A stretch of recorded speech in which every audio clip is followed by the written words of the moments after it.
തവനൂരിൽ ആടിന്റെ തലയർത്ത് ഒരു ആഹ്ലാദ പ്രകടനം നടന്നു. KT ജലീലിന്റെ പരാജയത്തിൽ പെരിന്തല്ലൂരിൽ നടന്ന ആഹ്ലാദ പ്രകടനത്തിലാണ് ആടിന്റെ തലയുമായി ലീഗ് പ്രവർത്തകർ എത്തിയത്. മുസ്ലിം ലീഗ് പ്രവർത്തകർക്കെതിരെ തിരൂർ പോലീസ് കേസെടുത്തിട്ടുണ്ട്. അതിരുകടന്ന ആഘോഷവും ക്രൂരതയും തന്നെയായിരുന്നു. അത് തന്നെയാണ് ഇപ്പോൾ പോലീസ് അങ്ങനെ ഒരു ആടിന്റെ തലയർത്താണ് മാരി പ്രകടനം കാണിക്കുന്നത്. ആടിന്റെ തല ഒരു മനുഷ്യനെ തോൽപ്പിച്ചതിന്, ഇലക്ഷനെ തോൽപ്പിച്ചതിന് ഒരു ആടിന്റെ തല, പച്ച ആടിന്റെ തല അറുത്ത് നടുറോഡിലാണ് പ്രതിഷേധം കാണിക്കുന്നത്. ഇത് ഇങ്ങനെ ഈ മൂലികളെ അഴിച്ചുവിട്ടാൽ വൈകാതെ കേരളം താലിബാനാധിക സമയമൊന്നുമില്ല. ഹിന്ദുക്കൾ എന്തെങ്കിലും ചെയ്താൽ ഉമാർക്ക് പറയാനൊക്കെ നാക്കുണ്ട്. ഇതിനെതിരെ ഒരു മുസ്ലിമിന്റെ സംഘടനയുടെ നേതാക്കളോ അല്ലെ ഇതിനെ സപ്പോർട്ട് ചെയ്യുന്ന ഒരു മുസ്ലിം ലീഗ് നേതാക്കളോ ഒന്നും പറഞ്ഞ് ഞാൻ കണ്ടിട്ടില്ല. ഇതുവരെ ഞാൻ കണ്ടില്ല ഒരുത്തരൊന്നും പറയുന്നത്.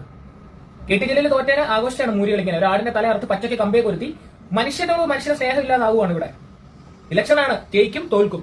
20 വർഷം ഉമാരി തലകുത്തിട്ട് തോൽപ്പിക്കാൻ പറ്റാതെ ഒരു അവസരം കിട്ടിയപ്പോൾ ഈ കാണിക്കുന്ന പോക്കൃത്തരത്തിന് എന്താണ് പറയുന്നത്? ഇപ്പൊ ഹിന്ദുക്കളെ ഏതാ സംഖ്യയാക്കി അവനെ ഉണ്ടാക്കാനുള്ള ഇവിടെ ഉണ്ട് ആൾക്കാർ. ഇതിനെന്താണ് പറയുന്നത്? ഇതിനെതിരെ എന്താണ് നിങ്ങൾ പറയുന്നത് എന്ന് പറഞ്ഞുതരാവും. പക്ക പോക്കൃത്തരാണ് ഈ കാണിക്കുന്നത്.